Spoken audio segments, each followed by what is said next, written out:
விருச்சிக ராசி நண்பர்கள் அனைவருக்கும் வணக்கம். உங்கள் அனைவருக்கும் இனிய புத்தாண்டு நல்வாழ்த்துக்கள். 2024 பலன்களை நாம் சனி, குரு, ராகு, கேது பெயர்ச்சிகளை வைத்து பொது பலன் என்று கூறுகின்றோம். பொது பலனை தாண்டி சில குறிப்பிடும்படியான ஸ்பெசிஃபிக் பலன், அதையும் நான் இந்த வீடியோவில் கவர் பண்ணுறேன். 2024 பொறுத்தவரை சனி 4 இருக்கின்றார். குரு ஏப்ரல் மாதம் வரை 6 இருக்கின்றார். மே மாதத்திலிருந்து 7ஆம் வீட்டில் இருக்கின்றார். ராகு கேதுக்கள் முறையே 5, 11 என்று இருக்கின்றன.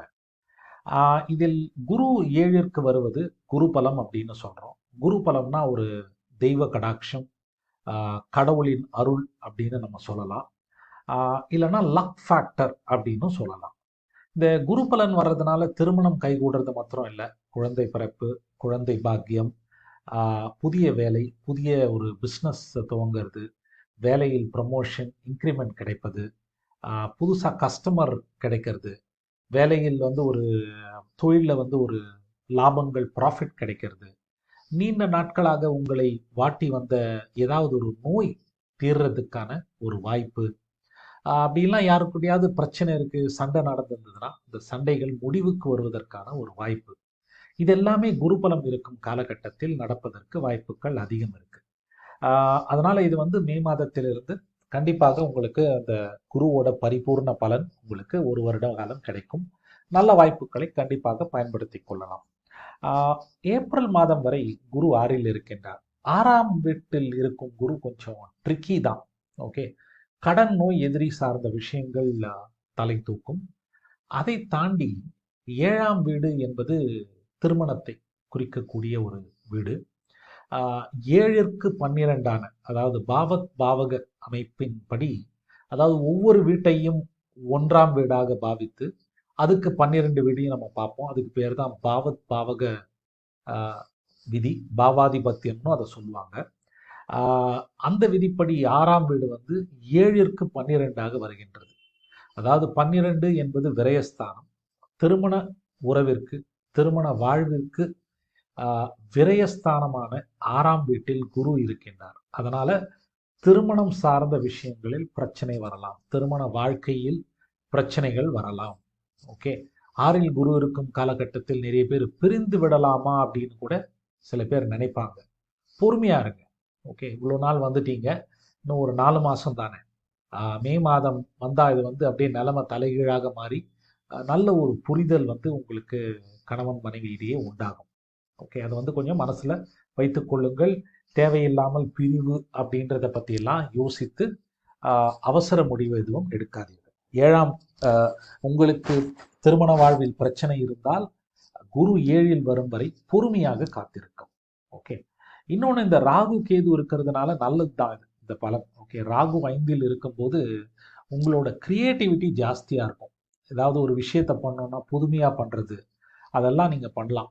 புதுமையை பயன்படுத்தி மாற்றி யோசித்து புதிய வழி கண்டுபிடிக்கலாம், பிரச்சனைகளை தீர்க்கலாம், எவ்வளவோ விஷயங்கள் இருக்கு. ஓகேங்களா.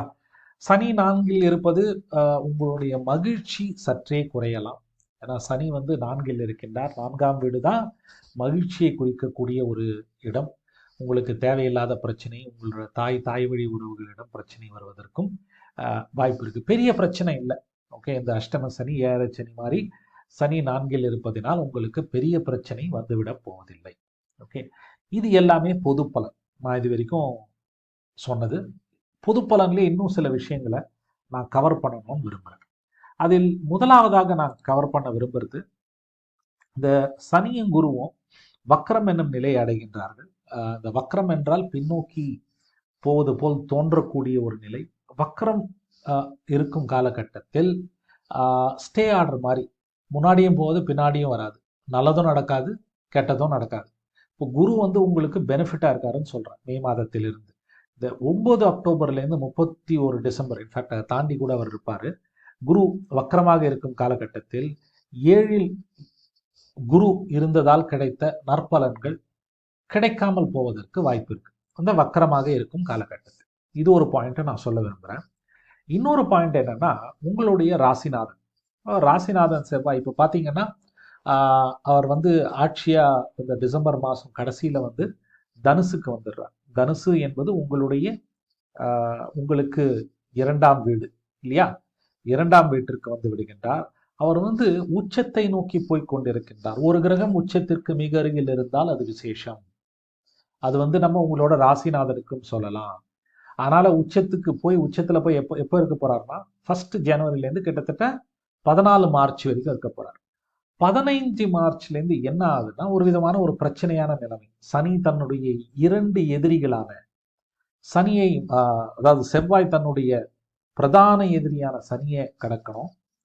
அப்புறம் வந்து ராகுவிடம் வந்து அவர் கிட்டத்தட்ட கிரகணம் என்னும் நிலையை அடைவார். அதையும் அவர் வந்து கடக்கணும். ஸோ இதனால என்ன சொல்ல வரேன்னா 2024 வந்து 4ஆக நான் பிரிச்சுக்கிறேன். இந்த பலன் எடுக்கிறதுக்கு 4ஆக பிரித்து அதை வந்து ஜனவரி டு 15th மார்ச். ஏன் சொல்றேன்னா இங்க பாருங்க, இந்த செவ்வாய் வந்து உச்சத்தை நோக்கி போறார், ராசிநாதன். அதை வந்து ஃபர்ஸ்டா எடுத்துக்கிறேன். 2வது வந்து ராசிநாதன் செவ்வாய் சனியை ராகுவையும் கடக்கணும். அது வந்து 15th மார்ச் டு மே 30. அப்புறம் ஜூன் டு செப்டம்பர் அதெல்லாம் விட்டுறாரு. October to December. ஏன் அப்படி பிரிக்கிறேன் அப்படின்னா அக்டோபர் டு டிசம்பர்ல தான் 7 இருக்கும் குரு வக்ரம் என்னும் நிலையை அடைகின்றார். ஓகே, ஸோ இப்போ இதனால என்ன சொல்ல வரேன்னா 2024 பொறுத்தவரை மாத ஆரம்பத்திலிருந்து வருட ஆரம்பத்திலிருந்து 15 மார்ச் தேதி வரை நல்லா இருக்கும் உங்களுக்கு. 15 மார்ச்லேருந்து மே மாத இறுதி வரை சற்றே கொஞ்சம் விரும்பத்தகாத பலன்கள் நடப்பதற்கு வாய்ப்பு இருக்கு. திரும்பவும் ஜூன்லேருந்து செப்டம்பர் வரைக்கும் நீங்க பாத்தீங்கன்னா பலன்கள் சூப்பர் டூப்பரா இருக்கும். இந்த June to September time period ரொம்ப அருமையா இருக்கு. ஓகே, இந்த திருமணம் வேலை பிரச்சனைகள்லேருந்து தீர்றது எல்லாம் இந்த ஜூன் டு செப்டம்பர்ல நீங்க முடிச்சுக்கலாம். ஓகே, இந்த பீரியடை நன்றாக பயன்படுத்தி கொள்ளலாம். திரும்ப அக்டோபர் டு டிசம்பர் சுமாரான பலன் தான். ஸோ இந்த வருடத்தின் முதல் பகுதியும் நடுப்பகுதியும் நன்றாக இருக்கின்றது. இந்த 15th மார்ச் டு மே 30. அப்புறம் வந்து இந்த அக்டோபர் டு டிசம்பர் கொஞ்சம் நீங்கள் எதிர்பாராத சில பலன்களும் எதிர்பார்த்த நல்ல பலன்களும் குறைவாக நடப்பதற்கான வாய்ப்புகள் இருக்கு. ஓகேங்களா? ஸோ அதுக்காக தான் இதை முதல்ல எக்ஸ்பிளைன் பண்ணேன். இது வரைக்கும் நம்ம சொன்னது பொது பலன். இப்போ கொஞ்சம் ஸ்பெசிஃபிக்காக பார்க்கலாம்.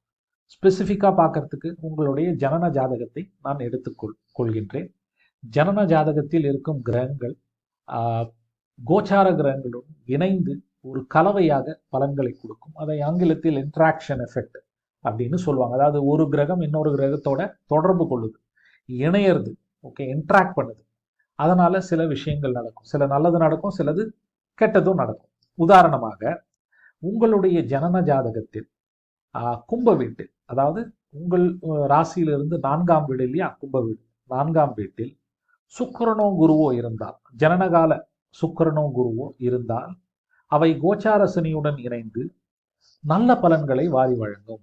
அதே மாதிரி உங்களுடைய 7ஆம் வீட்டு, அதாவது துலாம் வீட்டில் ஜனனகால சுக்கிரனோ சனியோ குருவோ இருந்தால் அத்தகைய கிரகங்கள் கோச்சார குருவுடன் இணைந்து நல்ல பலன்களை வாரி வழங்கும். இத்தகைய ஜாதகர்களுக்குத்தான் இந்த 2024 கூரையை பைத்து கொண்டு பணம் கொட்டவிருக்கின்றது. இவங்களுக்கு கஷ்டம்னாலே என்னன்னே தெரியாது. ஓகே, அந்த அளவுக்கு கூரையை பைத்து கொண்டு பணம் கொட்ட போகின்றது. வாய்ப்புகள் வரப்போகின்றது, நல்வாய்ப்புகள் வரப்போகின்றது. அதிலும் குறிப்பாக உங்களுடைய 4ஆம் வீட்டில், கும்ப வீட்டில் குரு அல்லது சுக்கிரன் இருப்பது பலம். ஏன்னா குரு வந்து ஆட்சிக்கு மிக அருகில் இருக்கின்றார், சுக்கிரன் உச்சத்திற்கு மிக அருகில் இருக்கின்றார். உங்களுடைய 5ஆம் வீடான மீன வீட்டில் குரு ஆட்சி அடைகின்றார், சுக்கிரன் உச்சம் அடைகின்றார். ஜோதிடத்தில் ஒரு முக்கியமான விஷயம் என்னவென்றால், ஒரு கிரகம் உச்சமாக இருப்பதை விட உச்சத்திற்கு மிக அருகில் இருக்கும் கிரகம் நற்பலன்களை வாரி வழங்கும். அத்தகைய விதிப்படி உங்களுடைய 4ஆம் வீட்டில் சுக்கிரனோ குருவோ இருந்தாலே நற்பலன்கள் உங்களுக்கு கிடைக்கும். அதை தாண்டி இப்பொழுது கோச்சார சனியுடன் இணைந்து நற்பலன்களை வாரி வழங்கும். யாருக்கு பிரச்சனையான பலன் அப்படின்னு பார்த்தீங்கன்னா, கும்ப வீட்டில், அதாவது உங்களுடைய 4ஆம் வீட்டில் செவ்வாய் அல்லது கேது அல்லது சூரியன் இருந்தால் கொஞ்சம் பிரச்சனையான விஷயம் தான். ஏன்னா 4ஆம் வீடு மகிழ்ச்சியை குறிக்கக்கூடிய இடம். அங்கதான் இப்ப சனி இருக்காரு. சனியும் செவ்வாயும் நீங்க பாத்தீங்கன்னா 2 எதிரி கிரகங்கள். அவர் ராசிநாதன் தான். ராசிநாதனா இருந்தாலும் செவ்வாய்க்குன்னு ஒரு பவர் இருக்கு இல்லையா, சனிக்குன்னு ஒரு பவர் இருக்கு. 2 பேரும் சண்டை போட்டுப்பாங்க. அதே மாதிரி தான் சனி சூரியன், அதே மாதிரி தான் சனி கேது. கேது வந்து செவ்வாயை போல செயல்படுவார். சனி செவ்வாய் இருந்தால் இன்ஃபேக்ட் சண்டையே ஏற்படலாம். அது வாய் சண்டையா இல்லை அடிதடி சண்டையா என்பதை உங்களுடைய சுய ஜாதகம் தீர்மானிக்கும். ஓகேங்களா? சூரியன் இருந்தால் தந்தை, அரசு, மேலதிகாரியிடம் ஈகோ கிளாஷ் வரலாம், பிரச்சனை வருவதற்கு வாய்ப்பு இருக்கு. கேது இருந்தால் தொழில் பிரச்சனைகள் வரும் அப்படின்னு நம்ம சொல்லலாம். ஓகேங்களா? அடுத்ததாக இப்போ இதே கோச்சார கிரகங்கள், ஜனனகால கிரகங்கள் இணைவை பேசும்போது உங்களுடைய 11ஆம் வீட்டில் கிரகங்கள் இருந்தால் அத்தகைய கிரகங்கள் கோச்சார கேதுவுடன் இணைந்து பலன் வழங்கும். சில கிரகங்கள் நல்ல பலன் அப்படின்னு நம்ம சொல்ல முடியாது. ஏன்னா பொதுவாக கேது மற்ற கிரகங்களோட இணைந்தால் விரக்தியை தான் கொடுக்கும். ஓகே, இப்போ உதாரணத்துக்கு ஆண் ஜாதகர்னு வச்சுக்கோங்களேன். அங்க வந்து 11ல் சுக்கிரன் இருக்காருன்னா சுக்கிரன் கேது இணைவு அதாவது தன்னுடைய மனைவியிடம், ஏன்னா ஆண் ஜாதகர்னு சொன்னேன் இல்லையா, மனைவியிடம் கருத்து வேறுபாடு, பிரச்சனை, சில நிலைகளில் பிரிவு, மனதளவில் பிரிவு அப்படின்ற மாதிரி பிரச்சனைகளை கொடுப்பார். ஏன்னா கேது ஆன்மீக கிரகம். ஓகே, எப்போ நம்ம ஆன்மீகத்துக்கு போவோம்? பிரச்சனைகள் வந்தால் தான் ஆன்மீகத்துக்கு போவோம். அப்படிதான் கேது வந்து ஆன்மீகத்துக்கு நம்மளை கூட்டிட்டு போவார். இதே பெண் ஜாதகர் இருக்காரு, ஓகே, 11ல் அங்கே செவ்வாய் இருக்குன்னு வச்சுக்கோங்க, ராசிநாதனே அங்கே இருக்கார் 11ல் இருந்தாலும் இங்கே செவ்வாய் கேது இணைவு பெண் ஜாதகர்களுக்கு கணவருடன் பிரச்சனை, தொந்தரவு போன்றவற்றை கொடுக்கும். இதே எங்க புதன் இருந்தால் புதன் தாய்மாமனை குறிக்கும். தாய்மாமன் சார்ந்த விஷயங்களில் பிரிவு, பிரச்சனை வருவதற்கு வாய்ப்பு இருக்கு. செவ்வாய் இருந்தா சனி இருந்தா சனி வந்து வேலையாட்களை குறிக்கும். ஓகே, வேலையாட்களுடன் பிரச்சனை வரலாம். சூரியன் இருந்தா தந்தை.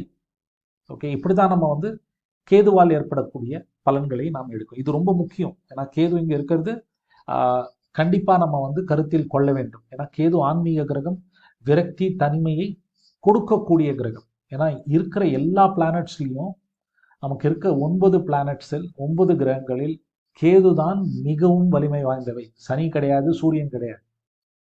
ஏன் கேதுக்கு அவ்வளோ பவர் கொடுத்துருக்காங்கன்னா கேது தான் ஆன்மீக கிரகம். இந்த லௌகீக மெட்டீரியல் லைஃப்னு சொல்றோம்ல, லௌகீக வாழ்க்கைக்கு எதிரான கிரகம்.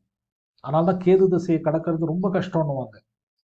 ஏன்னா ஆன்மீகத்தை நமக்கு கொடுக்குறதுன்னா எப்படி கொடுப்பாரு? அவர் விரக்தி. நீங்க என்ன ட்ரை பண்ணாலும் எதுவும் ஒர்க் ஆகாது, அதுதானே விரக்தி, ரைட்? இதே சனி பிரச்சனை, செவ்வாய் பிரச்சனை கொடுத்தா யாராவது வந்து சண்டையாவது போட்டு போவாங்க. கேது பிரச்சனை கொடுக்க ஆரம்பிச்சாருன்னா எதுவுமே நடக்காது. நீங்க சும்மா உட்கார்ந்துட்டு இருக்கணும். சும்மா இருக்கிறது ரொம்ப கஷ்டம் இல்லையா? ஓகே, அதனால்தான் கேதுவை வந்து விசேஷமாக நாம் கருத்தில் கொள்ள வேண்டும். இறுதியாக உங்களுடைய 5ஆம் வீட்டிலோ 7ஆம் வீட்டிலோ குரு, 5ஆம் வீட்டில் குரு, 7ஆம் வீட்டில் ராகு இருந்தால், குறிப்பாக 5ஆம் வீட்டில் குரு, 7ஆம் வீட்டில் ராகு ஜனன ஜாதகத்தில் இருந்தால் அவை முறையே ராகு மற்றும் குருவுடன் இணைந்து பண வரவு ஜாஸ்தியா இருக்கும், பொருளாதார முன்னேற்றம் இருக்கும். ஆனால் உடல் உபாதைகள் வருவதற்கு வாய்ப்பு இருக்கு. சரிங்களா? இப்படித்தான் நம்ம வந்து கோச்சார கிரகங்களை ஜனனகால கிரகங்களோடு இணைத்து பலன் கூற வேண்டும். இப்படி கூறும்போது நல்ல துல்லியமா வருங்க. உங்க ஜாதகத்தை பார்க்கணுன்றது மாத்திரம் இல்லை, ஒரு கிரகம் இருக்கு, அந்த கிரகத்துல கோச்சாரம் வந்து சனிக்கு, ராகு, கேதுக்கு மாதிரி ரொம்ப நாள் இருக்க போறாங்க அப்படின்னா நம்ம கிளீனா கம்பேர் பண்ணலாம். கம்பேர் பண்ணா பர்ஃபெக்டா வரும். ஓகே, அதுதான் துல்லியம் அப்படின்னு நான் சொல்லுவேன். முதல் பாதி நான் வந்து இந்த வீடியோல சொன்னது பொது பலன்கள். இப்போ 7வது இடத்துல குரு வராரு, பொதுவாக நல்லா இருக்கும் அப்படின்னு சொன்னேன். அதை தாண்டி இந்த மாதிரி பார்க்கும்போது தான் துல்லியமான பலன்களை நம்மால் எடுக்க முடியும். சரிங்களா? நன்றி, வணக்கம், வாழ்த்துக்கள்.